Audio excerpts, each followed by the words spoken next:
Welcome to the On the Edge podcast with your host, Scott Groves. Hey, what's up, everybody? It's Scott Groves with my new friend, Lester Lumbad. Did I pronounce that correctly? You did, man. All right, awesome, sweet. So Lester was actually introduced to by a friend of mine, Jedediah, who was on the podcast. Our only other in-person interview we've done here in Vegas. We're at our second home up here in Vegas. And Lester is the founder, is that correct? That's founder, correct, president of the Southern Nevada Veterans Chamber of Commerce, which is interesting because in my mind, Chamber of Commerce meetings are like a bunch of old crusty dudes that don't do business anymore. And I got introduced to you by Lester, and you guys just launched like 3 or 4 months ago. We're recording this in February of 2022. It'll probably be out in a couple months because for the first time ever, we're way ahead of schedule. And in like 4 months, you guys have a really robust, like approaching 100 members in this Veterans Chamber of Commerce. I know a bunch of the guys that are in it. They're younger, they're hungry, they're like actually doing what Chamber of Commerces are supposed to do and support each other in business. Yeah. So maybe we'll start there, man. Tell us, I mean, this is your full-time gig, right? This, the development of the chamber has my full focus right now, and, committing all my time to it. So, but yeah, like basically what we're doing, and I think that it's unique in a lot of ways, compared to the original traditional approach with a lot of chambers in the community, is we provide the member services and the events, the mixer events, like a lot of chambers do, and we've opened up that membership to both veteran-owned and non-veteran-owned businesses, actually. So it's not only limited to veteran-owned businesses, but the reason that we or the approach that we take when we're staying in alignment with that brand is we offer services in the digital marketing space from veteran-owned businesses that that provide, say, expertise in social media engagement, email marketing, podcasting, all those things that can help grow visibility for a brand. And we want to be able to pull those services from experts who happen to be veterans, and so that's one way that we're adding value to our members, is by doing that and supporting veteran-owned businesses. But then on the back end of that, the community mission piece of what we're doing has to do with supporting 4 specific areas that we've identified. So those 4 areas are education, entrepreneurship, employment, and veteran advocacy. So within those 4 areas, one thing that we're definitely trying to focus on is not reinventing anything that already exists, because that would be a big waste of time, right? Like there's a bunch of great resources in the community that already function in those 4 areas. So instead, what we're doing is we're partnering with as many vetted organizations as we can find that function in those 4 spaces. So, groups like say, for example, Bunker Labs, which is a great veteran entrepreneurship group. We've partnered with them. Emerging Vets and Players, MVP, which they have a local chapter out here in Vegas. They play a huge role in the veteran advocacy space and what they do in the community. Mission 22, Concerned Veterans for America, another great organization. And so groups like that, we just want to form partnerships with them, or even state-sponsored programs like the Nevada Department of Veteran Services. We work with them and promoting some of their resources. And that's kind of how we do it. It's interesting to me. It brings up this question because with as many veteran associations that are out there, Chamber of Commerce, the great different agencies and kind of organizations you mentioned, I'm always shocked how few veterans actually know about their benefits. Exactly. I work in the mortgage space, so I talk to people about VA loans, and one of my first questions are, oh, hey, by chance, are you a veteran? And I'm shocked how many veterans I talk to when I start to explain to them the benefits of a VA loan, 0 down, whatever. They're like, oh, I didn't know I could do that. And I'm like, dude, that's like one of the biggest things you get out of your service is you get a house with 0 down. And if they don't know that, I'm sure they don't know all the other stuff that's available. So give us like your hot list, or like your funny story takeaways of like veteran benefits, veteran organizations that are out there that maybe vets that are watching or get tuned in the Vegas area, they don't even know about. Sure. Yeah, actually, that's a great question, because actually I have a story that I like to tell, like with one particular organization. It happens to be one of my favorite organizations in the veteran community, which is Emerging Vets and Players, MVP. So amazing program. I started participating with them, I'd say like 6 months ago, maybe a little bit more than that. And the reason why I So the way that I was brought to their program was through kind of random conversation with somebody that I know. And, before we started recording, you and I, we were talking about jiu-jitsu, right? And how both of us enjoy training jiu-jitsu. And the MVP chapter out here, they train over at Extreme Couture, which is owned by Randy Couture from the UFC. And, a lot of their format for how they run their program is you have to be either a combat veteran or a former professional athlete. Those are the requirements, the eligibility requirements. So they take this group of people that qualify for the program, and then they enjoy a workout together. You do some bonding through working out, and then they have a second element, which is a huddle element, which is basically comprised of, discussing topics that are heavy on your mind, things that you would like to be held accountable for, because these are some goals of yours that are important to you, things like that, right? And they're talking about these things in a safe environment, and it's super productive for all those people who are participating. So the reason why I say all that is because if I'm a person who's been training jiu-jitsu for about 10 years now, right, and I'm a military veteran, I personally had never heard about MVP before it was brought up to me in random conversation. And I say that as awesome as their program is and as large as their marketing budget is, because, they were founded by Nate Boyer, who used to play for the Seahawks, and Jake Glazer, and, they have this giant marketing budget.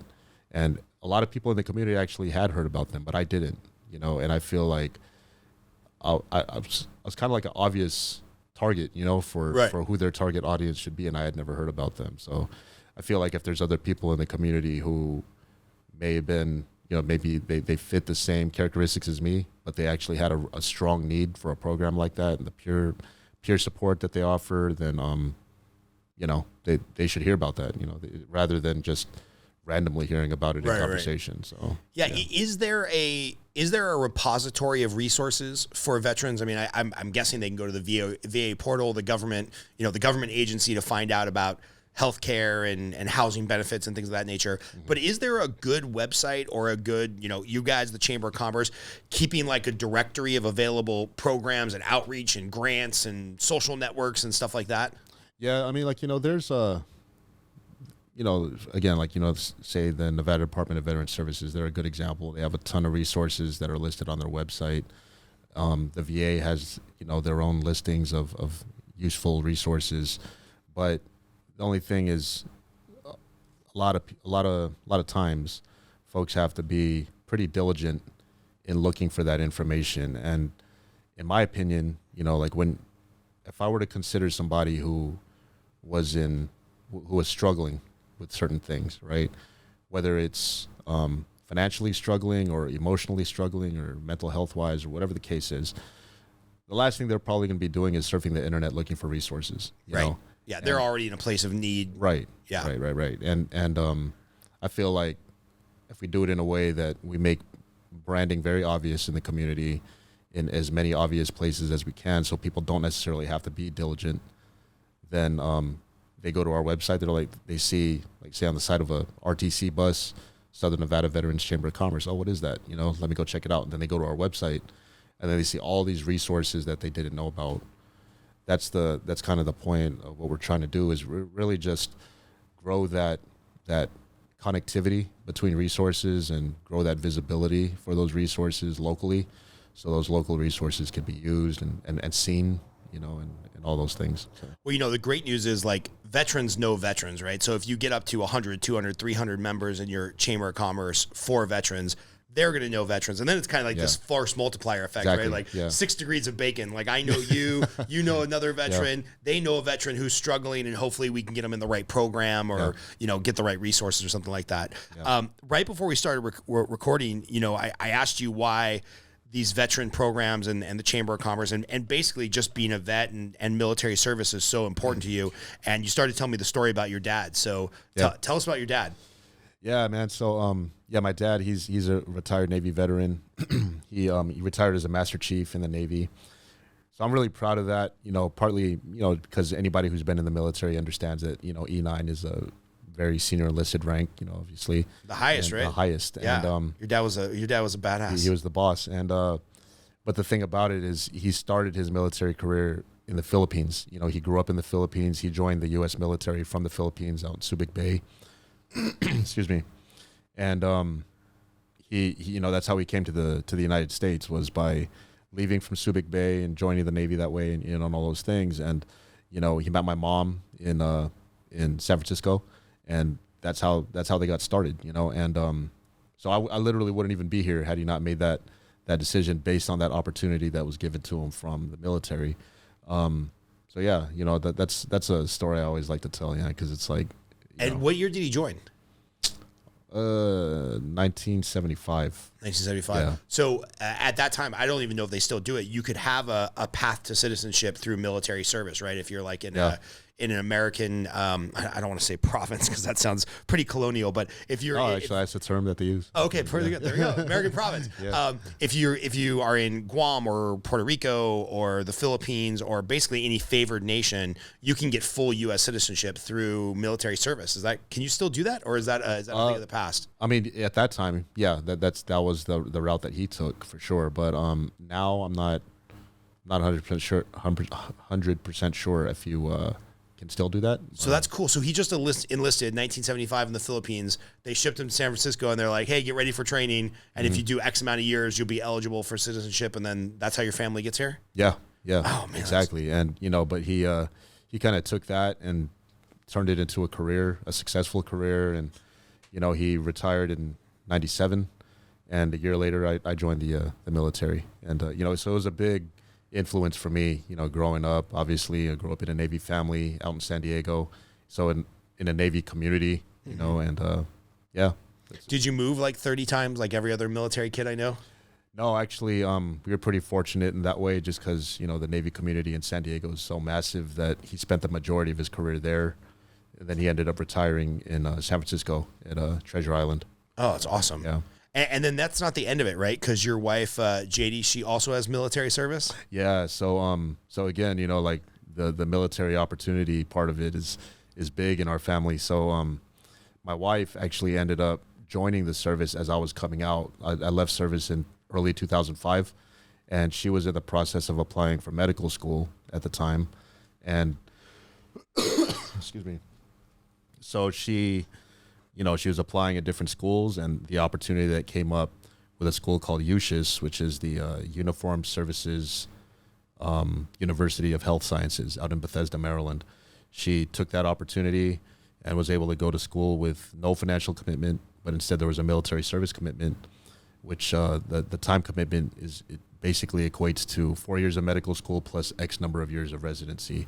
She had 3 years of residency, so that turned into a 7-year commitment. And again, just very fortunate. We, you know, during those 7 years, we ended up living in Tokyo, Japan, at Yokota Air Base. And then the next 3 years were out in Lakenheath in the United Kingdom. And then the 7th year was here in Vegas. That's what brought us here. So she got to go to med school for free just by committing to having her residency plus 1 more year service under the military?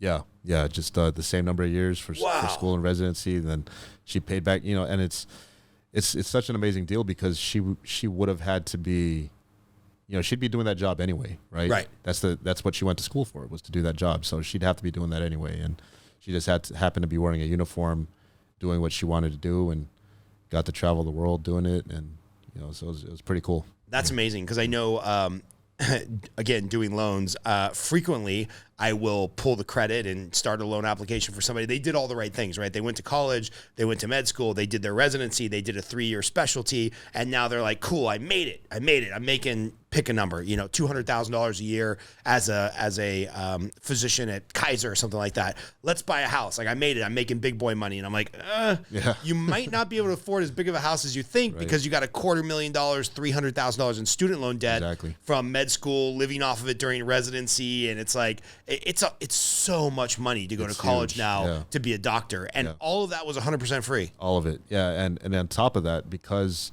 she was commissioned into the Air Force before starting medical, she actually got paid while she was attending medical school for the entire time and residency. So you know, that was kind of a no-brainer. After we looked at that, we were like, yeah, that's not going to find a better opportunity. So you got to go from being a military brat to serving in the military to being a military spouse. Yeah. So you've really seen how the military affects families at probably the closest level of any human being I've met. Can you talk a little bit of the challenges of being a family of a military member? Yeah, it's yeah, definitely. Like a lot of those roles I just kind of fell into as the years went by, and while my wife was going to school and residency, all of that was in the Washington D.C. area. So, career-wise, I transitioned from the military at a TSSCI clearance at the time, which is very marketable because especially moving to Washington D.C. What is a TSSCI clearance? Oh, I'm sorry, secret clearance or yeah, something? Top secret. Oh, top secret. Yeah, top secret clearance, SCI. So, the opportunities were pretty heavy. Like once I moved out to D.C., worked for Raytheon for about 7 years, and then but once she finished up her educational requirements and training requirements with residency, then we moved overseas. So I went from working to not working. For You're just a kept man now. Yeah. Yeah, stay-at-home dad. We have 4 kids, so which was busy. We were busy, but it's yeah, man. There's a ton of sacrifices that go into that military spouse life, and a lot of times it goes unacknowledged, because it's hard work though. It's like not only are you giving up certain career choices a lot of times, or just life choices in general because of the family commitment that's made to the military, but a lot of times those opportunities pass people by, but it goes unrecognized a lot of times. So yeah. Yeah. I've got a really good friend in Special Forces. He's an officer in the Green Berets, and his wife, man, what a trooper. I mean, they've moved from, Fort Bragg, North Carolina, to Israel, wow, back to Tennessee, over to Arkansas, back to Fort Bragg. And it's like, I was talking to him, he's like, yeah, we're buying a house. I'm like, you have to buy a house like every 2 years, man. Good thing the market's just been going up for about 13 years straight because, they've just been moving so much. And I had the pleasure of staying with their family in Israel when they were over there. He was doing like some special, I don't even know what kind of course he was doing over there for 2 years. But I look at his wife and kids, and I'm like, what a sacrifice they have made on behalf of the country, on behalf of her husband. Mm-hmm. And I'm like, I don't think I would have the intestinal fortitude to be a good military spouse. Yeah. There's definitely a lot of challenges, but like the military families that are in those situations, man, they just hang in there tough, and it's cool, like especially when you're living overseas, it's usually a pretty tight community, and because everybody understands it's a similar experience for everybody, and everybody's going through the same things, and they understand those sacrifices and commitments. So yeah, it's all good. Yeah. And going back to your military service, I'm interested because, I've got a 20-year-old who flirts with the idea of joining after he's done with college. Mm-hmm. A lot of people look at military service in one way or another. They have preconceived notions about it. Other than getting out with top secret clearance, which help you get a future job, mm-hmm. What do you feel your takeaways were from being in the Air Force that were like, oh, here is how this is translated to the rest of my life or the rest of my business acumen? I got out of the Army as like a 11 Charlie mortarman blowing stuff up. So I had no marketable skills. Like there's nothing to blow up from afar in the civilian world. Right. But what are some of the skills that you took out of the Air Force that you're like, oh yeah, this helped me get this job or helped me accomplish this thing?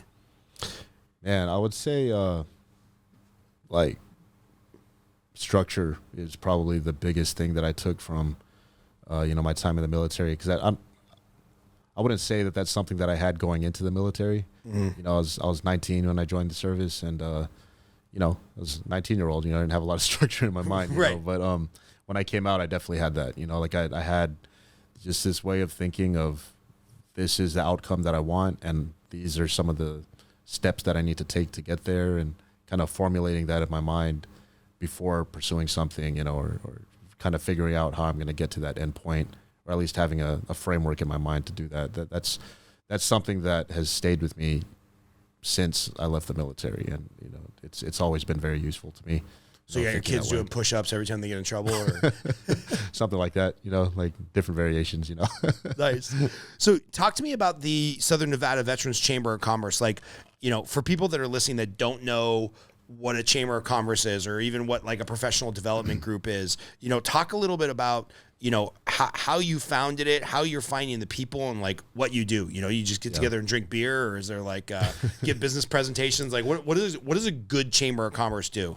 So what we do is we follow a certain event format per month, you know, like since we've started, and, you know, these are monthly events, and, you know, we just kind of follow the same sequence each month. And that format is comprised of a monthly mixer event. So, you know, folks can form those community relationships as organically as possible. So you do drink beer? I do drink beer. Okay, I drink a lot of it. Yeah. Perfect. I'm coming to an event then. Yeah, definitely. And, you know, I have a good contact for you. We have a guy, who's become a really, really important resource in the chamber. He's one of our senior vice presidents. His name's TJ Henderson, and he's going to be the chapter founder for the Veterans Beer Club out here in Las Vegas. Perfect. So, I'm in. Yeah, so we got to get you involved.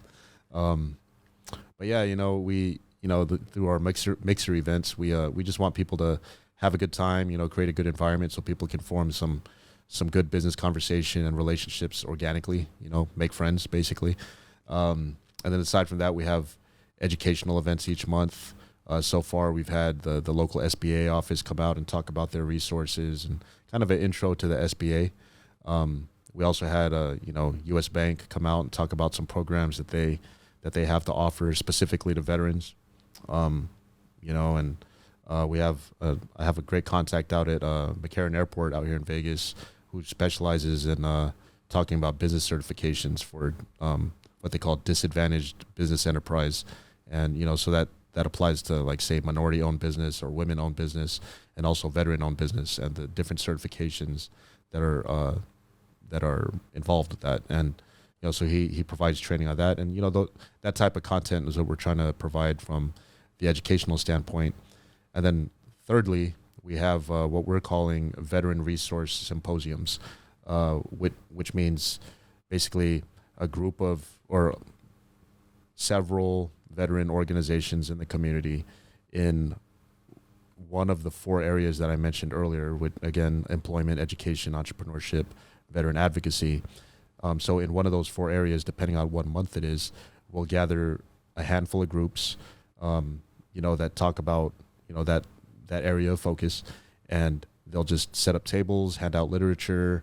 The venue that we provide has a stage on it, so, you know, like, they can get up on stage and talk to the attendees, members of the community, about their mission as an organization, and you know, like I said earlier, just try to increase visibility in an organic way, though, you know, so you know, they can build an even closer relationship with the community than they already have. So that's awesome. So yeah, so those are the three things that we do event wise for, you know, as a chamber. So. You know, it's funny. We're talking on the day that Black Rifle Coffee just went public today. They rang the bell this morning at the New York Stock Exchange. Anybody who's a veteran has come across Black Rifle Coffee and their crazy ads and their flamethrowers and their manly man attitude. And, like, what a great way to grow a business. Yeah. They just merged with a SPAC special. I can't remember what SPAC stands for. And that allowed them to go public today. And their stock's already up like 30%, which is awesome. That is awesome. I've seen some pretty amazing stats about the number of startups and small businesses owned by veterans.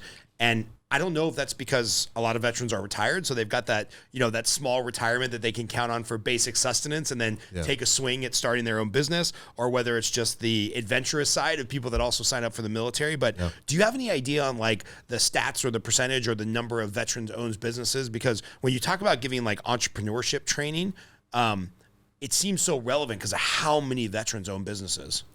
Yeah, I mean, off the top of my head, I don't know the exact numbers or stats, you know, that go behind that. But I will say, because this conversation has happened a few times, you know, like, you know, why do veterans who transition from the military, like, why is that interest there as far as, you know, entrepreneurship? And it's always an interesting question, but, you know, I think that, again, it kind of goes back to that structural piece, and that combined with the fact that if you were doing a certain job in the military that wasn't necessarily, it may not be what you want to do with the rest of your life, you know, but you don't know what direction you want to go, so you kind of take something that you're passionate about, or maybe has a little element of what you were doing in the service, you provide that to the community, but then, like, with your own structure and your own flavor. You know, I think that's probably a big reason why, you know, a lot of folks who have served will go out and venture into entrepreneurship. Yeah, it's funny because I remember a lot of boring time, like on the range. I served from 97 to 2000, so no wartime. There wasn't a whole lot going on. So we spent a lot of time cleaning up motor pools, a lot of times just sitting out there waiting for training to happen. And I remember spending a lot of time thinking about what I wanted to do. For me, that didn't end up translate immediately into like start your own business. But I can imagine you're sitting around for 3 years, 4 years, 8 years, maybe not totally in love with your power structure or your chain of command or the job you're doing.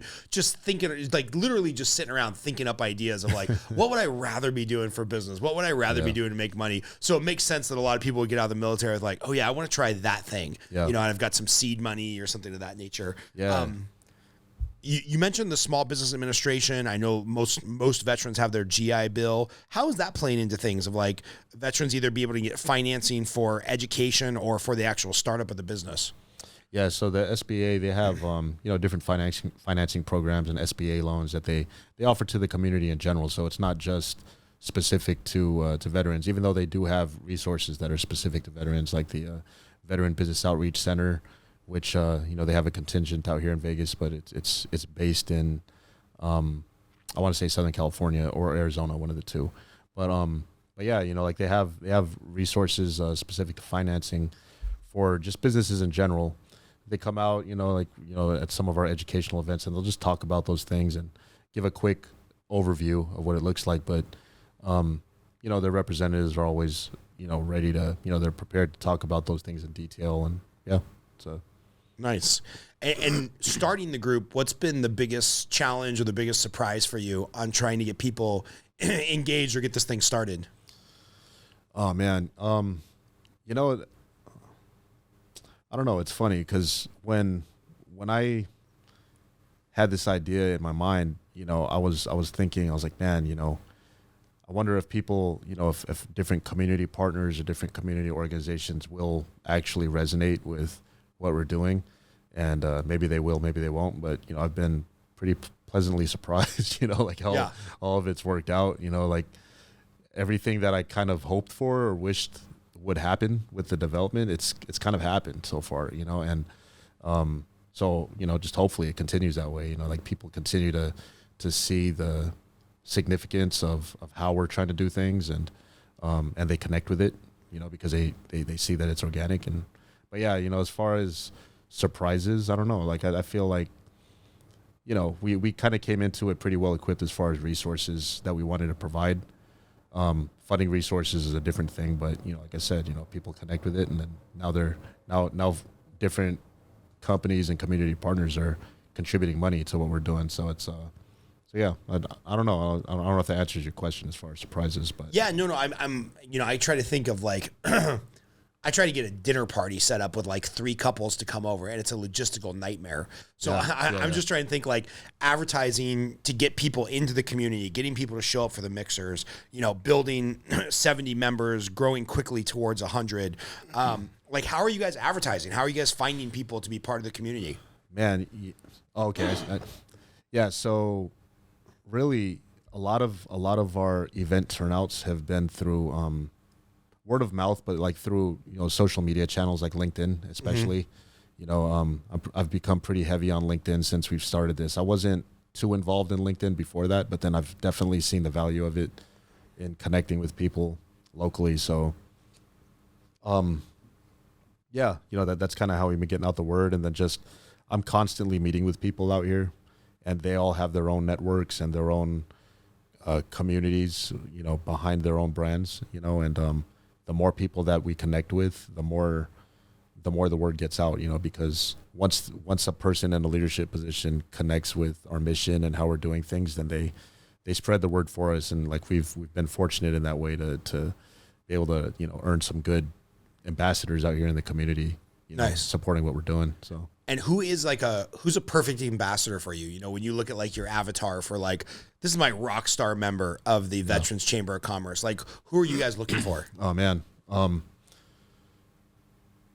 don't know.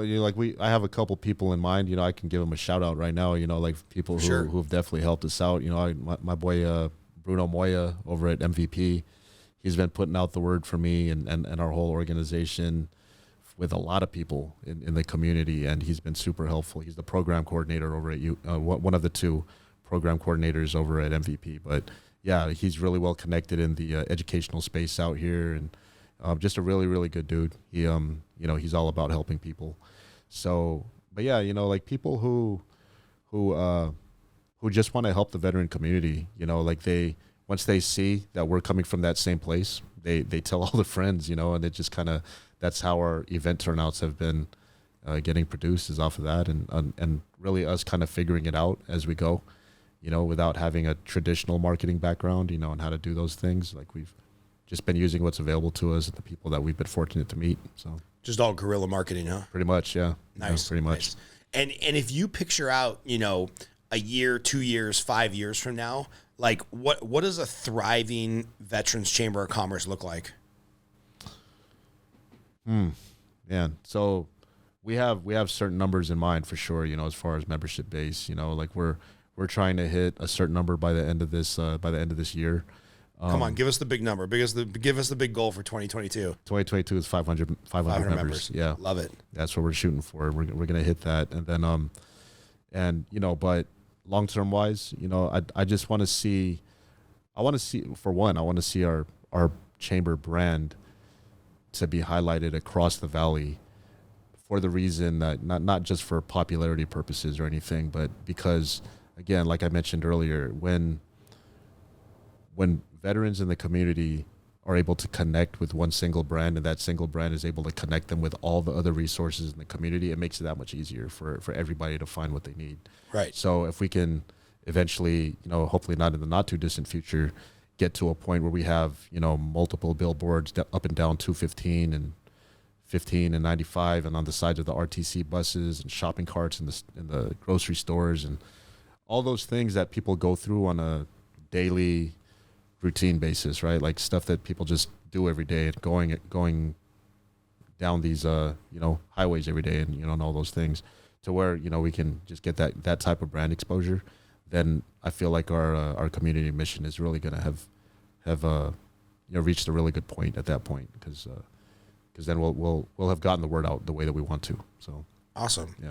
And when a veteran comes to one of your events, or they sign up as a member, what are they expecting to get out of the experience? Or like, I'm a new member. I'm like, hey, I'm in. You're a great guy. I care about veterans. I like drinking beer. I'm going to come to some of the meetings. Maybe I can even get on stage, give an educational presentation on lead generation. That's kind of my area of expertise. Nice. What am I expecting to give to the community, and what am I expecting to like get out of the community? So we definitely want everybody who attends our events to come out with a positive experience and a bunch of good relationships, that are organically created. Like we try to stay away from folks handing out, stuff that, like just overly pushing their business at our events. Like there's nothing wrong with that, obviously. Like you do want to promote your business, but it needs to be done a certain way and through a relationship building process. So we just want people to come and have a good time, and make some friends in business and make some friends in the community, and then kind of take it from there, and that's the type of vibe that we're trying to create at our events. And so yeah, like and then if I'm a firm believer that like when you come to any setting and you come with the intention of contributing value to the people that are there, then it comes back around, and I think that someone like yourself that has something great to offer in your area of expertise, you start with adding value, maybe not even from a professional level, but just say, hey, like, how can I help your business? How can I help promote what you're doing? Who can I introduce you to? That type of vibe.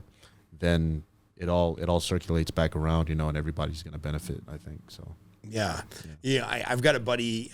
He always jokes around. He says that I'm an intellectual philanthropist, that I love giving away free knowledge to try to help people out. Yeah. And I think there is something about that military community where once you get past about E1 or E2, you kind of have to be a mentor, and you have to train people, and you have to lead people. So whether it's an E4 squad leader, leading a bunch of people in the Army, or once you get to that E5 non-commissioned officer status, or you were an officer, there's something intrinsic about, like, once you get past the first year or two in the military, you're going to be a leader, a presenter, a manager of people. And it seems like that would be just like perfectly targeted for this type of environment where everybody's trying to meet each other, learn from each other, but also teach each other. Like it seems like you've got something really special here that you're setting up. Thank you, I don't even know if there's a question there, but maybe just confirmation bias. Like, do you feel like military people are a little bit better than average at leading, teaching, mentoring? Like, does that just come naturally to a lot of your members? Yeah, I mean,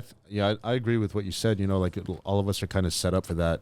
You know, if you want to call it, you know, setting us up for success in that way. You know, because you know you arrive to your new duty station and you have a person who's kind of designated as your sponsor, or you know whatever you want to call it, right? At that new duty station, and they kind of guide you and show you like all the resources that you need, and show you where to go, show you where to get your dry cleaning done, and where the commissary is at, you know, and all those things, and then they kind of walk you through the different areas of your workplace and who you're supposed to know, and all those things, and that's really important. That's just an important social skill to have. It's not outside of your normal area of responsibility, just knowing whatever your MOS or your AFSC was, but also, you know, just how to get by in a new area, you know, in a new setting. You know, people in the military are kind of naturals at that, you know, because all of us have been through that. So, love it. And most importantly, how are you dealing with being a father of 4 kids? How old are they, first of all? So I had 2 boys and 2 girls. My oldest daughter just turned 14 last month. So, you know, that's you know, it's a unique set of challenges there, you know, but yeah, she's a really great kid. And then my older son, he is about to turn 10 in a few days. Younger son just turned 8. And my youngest daughter just turned 5 just a couple days ago. Are you all done, or are you going to have some more? Oh, we're definitely done. No question, done. Oh, I'm joking over here. The look on your face of like, no, we're real done. Yeah, we're real done. No hesitation. No, it's amazing, man. And I always like to ask questions when I'm talking to fathers. You know, it's funny. I started asking this question when I knew I was going to be a father. My wife and I were married a month, 2 months before we found out she was pregnant, 3 months maybe. We were born in March. My son was born the following February. And I started asking all these dads. I was like, hey, man, what's the best thing for older fathers that you did as a father? Or what's the best thing you're doing right now as a father with your kids? So I want to ask you the same question. Like, in any way that you feel you're crushing it as a parent, what do you think is the best thing you're doing with your kids?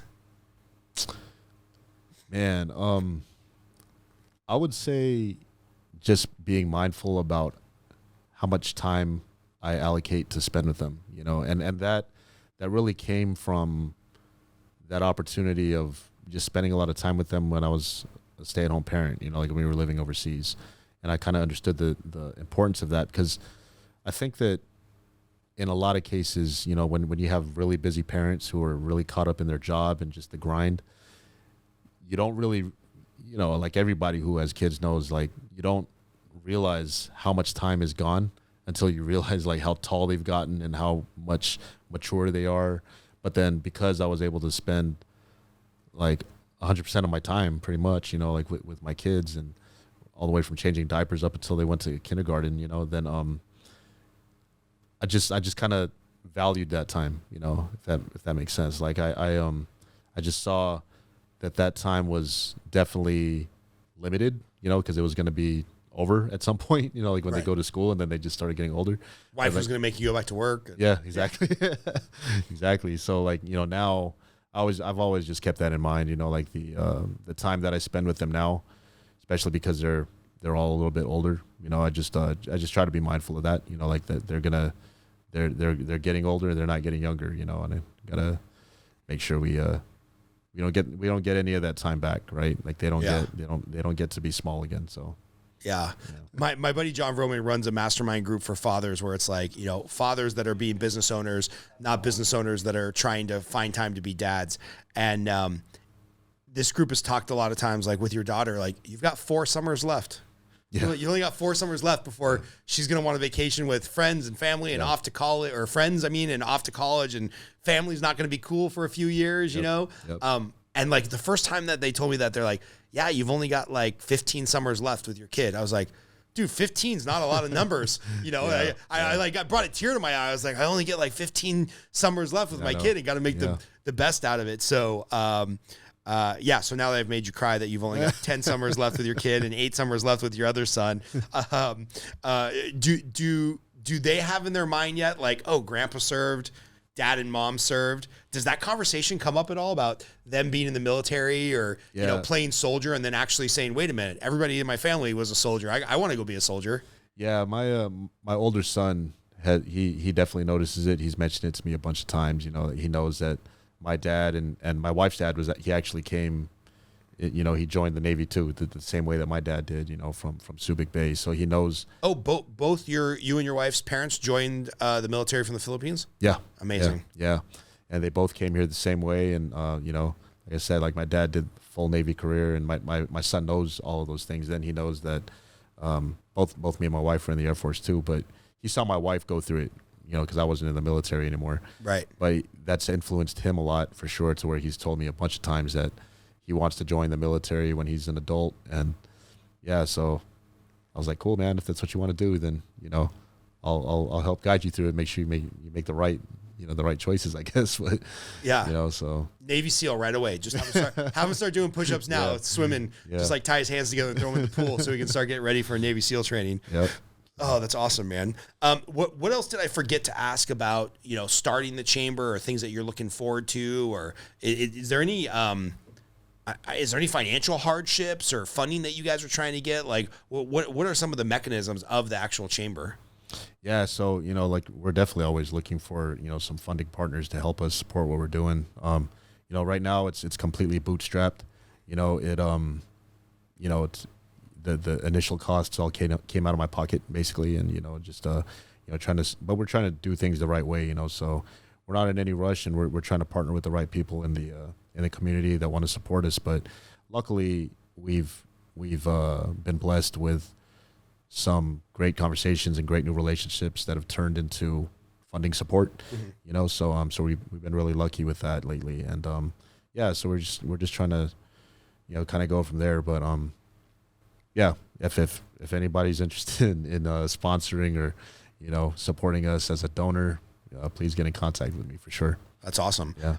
What do I need to donate to like sponsor a breakfast or I think I'll sponsor a beer. I'll sponsor a mixer. So Movement Mortgage, the parent company I work for, and Scott Groves we'll sponsor a mixer, and we'll leave the tab open for a few drinks. I know Army guys and Marine guys. I don't know about Air Force guys, but I know Army and Marine guys can drink a lot, so I won't leave the credit card open all night. But I'll buy like the first 2 or 3.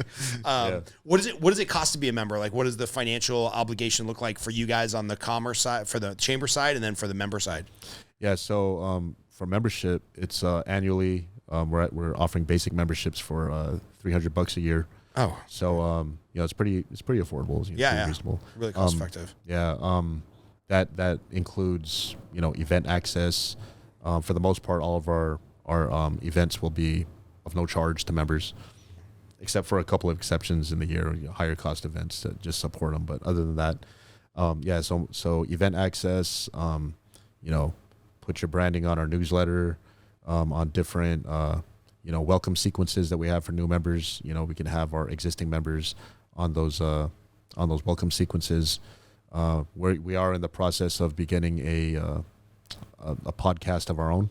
Nice. For the chamber, and we want to use that as a platform to highlight, you know, our members, you know, specifically the veteran-owned businesses, and, you know, kind of doing something similar to what you and I are doing right now. You know, just telling those stories about transition. You know, and you know, it's actually going to be called the Warriors Transition Podcast. So we just want people to have an outlet to tell their stories and like some of the challenges that they experienced or faced in transition, but then also promote what they're doing now. You know, so if they have a business, we want to give them the opportunity to do that. And yeah, you know, those are some of the things we're doing. And yeah, so as far as membership, that's what it costs. when are we doing the live fire mixer event where we go out to the range and shoot? That can get a little expensive with what ammo costs this day. Yeah, I wouldn't expect the chamber to pay for that. Everybody needs to pay for their own ammo. Yeah, but, that would be cool. But That's a cool idea. That's with 80 veterans, I'm sure you got especially here in Nevada where you can basically buy anything you want. Yeah. You probably have a small armory in that room, I'm sure. Yeah, definitely. And what is your mix? Are you guys attracting like all Air Force guys? Do you have some Marines, some Army guys, some ex-Special Forces guys? Like, what's your mix of the members so far? Yeah, we have a really good mix as far as branches of service. We have pretty much all branches of service. We haven't connected with any Coast Guard folks yet. But we're gonna get some Coast Guard guys. Yeah, but we have, you know, a lot of Air Force folks, obviously, because, you know, Nellis Air Force Base, Creech Air Force Base is out here, but there's a huge component out here in this community for all branches of service, and I think that's important to, you know, for the whole community to recognize, you know, is that it's not just an Air Force town because there's Air Force bases here. I went to the Marine Corps birthday over at the Leatherneck Club out here, and man, I got a text from a buddy of mine, and he said, "Hey, you want to grab a couple beers? It's the Marine Corps birthday." I was like, "Yeah, sure." I thought it was gonna be, you know, I didn't know, I had no idea that it was gonna be what it was, but literally when I got there was like 500 people in the parking lot, sloppy drunk, having a good time, you know, and the folks that work there at Leatherneck, they told me at one point there was something like 1,100 people in the parking lot at one time. Holy cow! And I was like, "Damn!" So that just speaks to how large just the Marine Corps community out here in Vegas is, and who knows what the Army and Navy community looks like. And you should have got there earlier with flyers for the chamber. Now you know every Marine birthday, just go there and hand out chamber next flyers. Year, that's a strategy for sure. That's awesome. And where are you guys having your meetings now? Have you guys found like kind of a primary sponsor to have your meetings and your mixers and stuff there, or are you guys kind of just traveling around the community here in Las Vegas? Yeah, so our office is located in downtown Summerlin, so we have our upcoming event next week. Actually, it's going to be there at our office. It's sort of an open house type of setting. Oh, nice. But we also have access to a venue out in Town Square, which is, you know, that's where we're having these veteran resource symposium events I was talking about. Cool. Yeah, and then aside from that, you know, like we're trying to find a mix of different areas in town that we can have our events. So, you know, not everybody wants to go to Summerlin, not everyone wants to go to Henderson or Town Square. Right. You know, so just kind of spread them out, you know. And we've been pretty fortunate. We have a pretty good listing of venues, you know, that are for upcoming events that we can use in different parts of town. So nice. Kind of depends. How long have you been in Vegas? Me personally, about 4.5 years. 4.5 years. Yeah, so relatively new. Yeah. I think after like 7 years in Vegas or LA, you're local. Like those towns where the people are a lot of transient, but neither of us are local yet. I'm only here half the year, and you know, you're only here 4.5 years. I heard something that was kind of tragic, but kind of made sense to me because I grew up coming here all the time. My uncle lives right down the street. He's been here since the 80s. And I remember him talking and he and his friends and then just visiting here. It never really felt like Vegas was like a community. Like people came to Vegas, they lived in Vegas, but they were like, "Oh, I'm in Vegas, but I'm from Jersey or I'm from Minnesota or whatnot." And then tragically, after the shooting that happened at the country music concert, and they kind of came up with the bumper sticker, if you will, Vegas Strong. Right. And then it just so happened the Golden Knight hockey's team was local for the first time that year and something for the whole community to root for. Yeah. And then the Raiders came into town. Since I've been spending more time here, since we bought a second home up here, it feels like Vegas is actually more of a community where people would join the Chamber of Commerce. And maybe I'm making this all up in my head, but somebody who's lived here for like 25 years the other night, we were having a cigar, and he brought this to my attention. He's like, "Yeah, I hate to say it, but it was in his mind the tragedy of that shooting at that country music event that kind of like solidified the community around being community." So have you felt any of that since you moved here? Because you would have been moving here right before that happened. We actually moved here about 2 months before the shooting happened. So like we were brand new to the community, and so I really have no base for comparison. Right. But yeah, I mean, like the community out here for our family at least, like it's been pretty. You know, we've been super happy with just how we've been able to engage with different people in the community, and everybody out here is super friendly. You know, like you said, like people are coming from different places: Jersey, California, Hawaii. You know, there's a lot of people out here from Hawaii. Yeah, the Philippines. Yeah. So, but yeah, you know, like when, especially when it comes to supporting the veteran community, like people are pretty passionate about that out here. Yeah. You know, people definitely want to support things that they're passionate about here, and you know, people come from everywhere, to do things that they're passionate about here in Vegas. You know, that's one of my favorite things about this area is people can come here and basically do anything and pursue anything that they want to. And when it comes to supporting the veteran community, people are they go pretty hard with it. So yeah, but yeah, man, we moved out here the same year that the Golden Knights started, and the city was on fire. You know, like how passionate people were about this hockey team. I didn't know what to think about it, man, because I was just like, wow, you know, like, you know, it's serious when you see like large Filipino families walking down the street in hockey gear, you know, you know, it's serious. Yeah, ice hockey is not exactly the national sport of the Philippines. Yeah, but I was like, wow, you know, it's a real thing, and people love the Golden Knights out here. I'm actually a longtime Raider fan because I went to high school in the Bay Area, so I was super happy to find out they were moving here.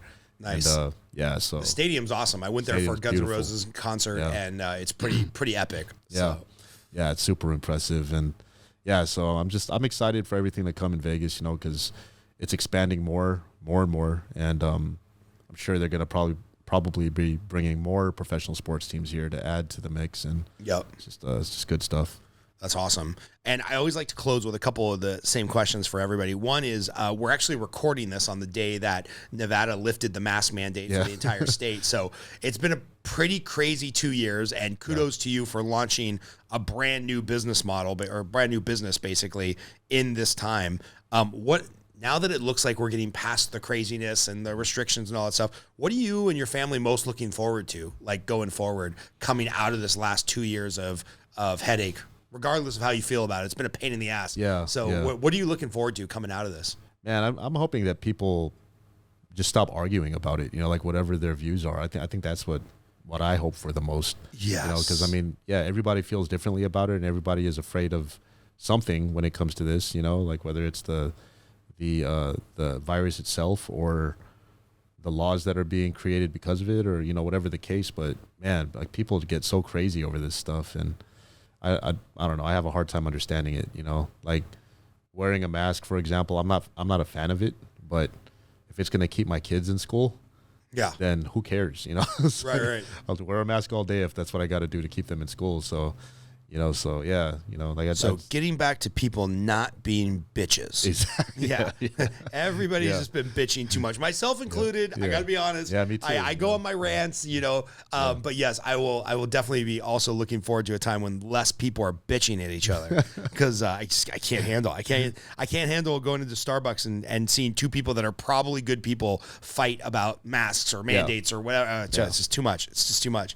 Yep. And then this might be a weird question, but I feel like you can get to know a lot about somebody from this question. Favorite movie and why? Barry Gordy's The Last Dragon. Really? Yeah. All right, tell me about this movie, because I'm quite the movie aficionado, and I've never seen The Last Dragon. Oh my God, you've never heard of Bruce Leroy and Shonuff? No. Oh man, you have to definitely check it out. It's a childhood favorite of mine. You know, it's more nostalgia than anything. But yeah, man, that's always my answer. Is it like a kung fu spoof, or what is it? Yeah, kind of. You know, like it's about a guy. You know, his name is Leroy Green, but you know everybody calls him Bruce Leroy because he's a big Bruce Lee fan. Okay. And you know, he's just out there beating up bad guys, and he's got to find this. He's got to find like this secret master that ends up being a machine that prints fortunes for fortune cookies. But he's been like searching the whole movie for this secret master that his kung fu teacher told him exists. Wait, is this the movie where he has a pair of nunchucks that's like two chipmunks or something? No, it's a different one. Yeah. All right, I'm thinking of some spoof karate movie where the guy has like nunchucks and they're like two chipmunks like chained together and they're like biting as he's. Anyway, this is a different movie I'm thinking of. I don't know what movie that is. Yeah, all right. He gets what they call the glow at the end of the movie. Barry Gordon's The Last Dragon. Yeah, definitely check it out. It's a classic. I'm watching it. I might watch it on Netflix tonight. I hope you do, man. Any other favorite movies? Oh man, I got a lot. Let me think. Favorite military movie? Let's do that. Favorite military movie? Oh, that's a hard one too. Yeah, I got a few of those. Full Metal Jacket's definitely on there. Oh, so good. Yeah. And I feel like Full Metal Jacket is two movies. Like the first half of the movie is when they're on Paris Island doing their training. Yeah. And the second half is like a Vietnam War movie. And in my mind, like at the point where Private Pyle shoots himself, they're two totally different movies. Which I don't know if that makes any sense. The plot completely shifts, and like it's a whole different thing. But the whole thing is just awesome. It's epic. Yeah, the entire movie. Yeah. There's a Few Good Men. I've always liked that movie. Great movie. Great movie. Great characters. Back when Demi Moore was super hot. One of my all-time favorites is Saving Private Ryan. And I remember, I've probably told this story on the podcast before. I was in the Army, a bunch of Army guys and I went to go see the movie. I actually broke up with a girl because of this movie. So like when the guy's in the field of all the crosses, when he's an older man and he starts crying and it's blatantly obvious that he was in the military and he lost a bunch of his friends that day, she leans over to me and says, "Why is he crying?" And I'm like, oh, I can't date somebody this dumb. Yeah. Like, Steven Spielberg is literally laying out the premise for the movie that the guy's crying. He clearly lost all of his comrades in arms. And she's like, why is he crying? Yeah. And I'm like, he doesn't get it. Yeah. Nah, you don't get it. I can't be in the military and date somebody that dumb. American Sniper too. That's phenomenal movie. That's a great movie. It's man. That one really hit home when I saw that. I was like, wow, that was really well done. Yeah, it really brings. I was lucky and didn't serve in wartime or ever get shot at in anger, but to me that and maybe like Black Hawk Down brings to the forefront of your mind like as probably best as it can without being in a combat arms position. Really brings to light like what I think it must have been like to being shot at in anger. What was your job in the Air Force? I worked electronic warfare systems, which is like the aircraft maintenance basically. I worked on the flight line for the first 5 years that I was in, and then the last 2 years I took a special duty assignment at the National Air and Space Intelligence Center over at Wright-Patterson Air Force Base in Ohio, and that was like working in a hangar. So, but yeah, nice. Electronic warfare systems. Had to have top secret clearance for how all the electronics on the planes work. For that second job, I did, and it worked out perfectly for me, afterwards. So nice. Yeah, it was just all blessings, man. It was good. Cool, man. Well, I'm going to make it to, actually, next week I'm in Mexico, so I'm not going to make it to your next event, but I'm going to make it to the one after that. I'm definitely going to become a member and sponsor some of the events, because as I've been spending more time up here, I got to get some loans from Nevada and some loans from California as I go back and forth. So I'll definitely be a member, man. Thanks for being on, and hopefully we can have you on, maybe with Jedediah. We'll do a joint one when you guys hit your 500 members, and we'll celebrate and talk about what the next step is for you. For sure, man. Yeah, Jed is he's an awesome guy, and we're super lucky and just super excited to have him helping out, because he has a ton of expertise in business, and great guy. Yep. Awesome, man. Thanks for being on. Yeah, thank you, man. Cool. Appreciate it.